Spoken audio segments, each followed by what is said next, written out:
HarperCollins presents Shadow Thieves by Peter Burns, read by Zac Lowe-McAlley. The Long Con. Definition. A con is an abbreviation of confidence, as in confidence trick or confidence scam. The perpetrator, known as a con artist, swindler, or grifter, gains the confidence of their victim, or mark, and utilizes a combination of deception, disinformation, subterfuge, and psychological manipulation to defraud them.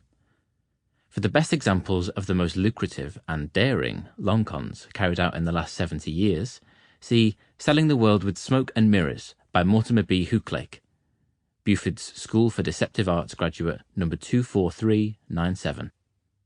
It is generally accepted that long cons see greater returns for the thief than short cons, but it should be noted that the dedication of time, effort, and resource, both financial and intellectual, required to execute a successful long con is considerable. A confidence scam of any sort is based on the manipulation of basic human psychology. Once the plan for the con is conceived and set in motion, known as the setup, and the mark is identified, known as the put-up, the con artist must establish an empathetic relationship with the mark, known as the play. Once done, stage 2, the rope, set up a scenario that convinces the mark to work willingly with the con artist without knowing their true end goal, known as the sting.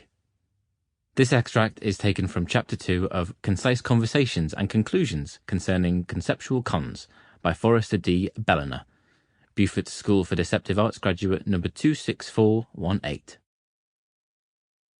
Note from the author. What if certain moments in the past had occurred differently? A message delivered, a leader who lived, a battle won, a child who didn't lose his parents. What if? In fiction, history is ours to play with. And so? Prologue. The setup. In the cool of a late summer night, 4 figures crept through the depths of an alpine forest. Dark clothes clung to their skin, sweat beading on the grease paint covering their faces. In spite of deep fatigue, they kept their breathing to little more than a whisper, and their steps as light as snowfall. They were ghosts in the night. A tapestry of stars wreathed the sky above, and a fat, full moon cast the forest and surrounding peaks in silver. In the distance, an owl shrieked. The leader of the group raised their hand to indicate that they should halt. Ahead of them, the tree line thinned abruptly, and 50 yards of grass separated them from the perimeter wall of a small, fortified town. Sentry turrets jutted out 100 yards to either side, while a high tower could be seen rising above crooked rooftops in the center of the town, like an arrow pointing to the stars. A clock face beneath its spire gleamed in the moonlight, announcing that it was nearly 2 in the morning. The figures in the forest trained their gazes across the battlements, searching for patrolling guards. They were in luck. None could be seen. The leader of the group clenched her fist and then pumped it forward before breaking clear from the cover of the trees and slinking through the long grass, the others behind, their footsteps deftly following exactly where hers had fallen. Well, almost. The first 3 figures in the group were neat and fast and moved like shifting moon shadows. The fourth was more ungainly, his footfalls heavy, and he struggled to keep his much bulkier frame low and inconspicuous as he ran.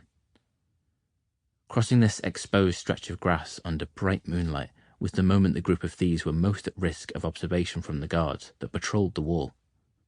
After 20 yards, they encountered the first tripwire in a network that crisscrossed the clearing. The thieves knew that the wires, which were as taut as piano strings, would be attached to flares, and that just the slightest touch would trigger them. The first 3 figures skimmed the wires with barely a pause for thought, but then they had to turn back to help their trailing comrade awkwardly hurdle his way over the final 2 wires. To their great relief, they made it to the wall. They pressed their backs against the rough stone and took a moment to compose themselves. Then the leader made a series of hand signals, and each figure pulled 2 blackened blades from silk sheaths on their belts. These were delicately inserted into the mortar in the wall, and they began to climb. The leader had nearly reached the top Sample complete. Ready to continue?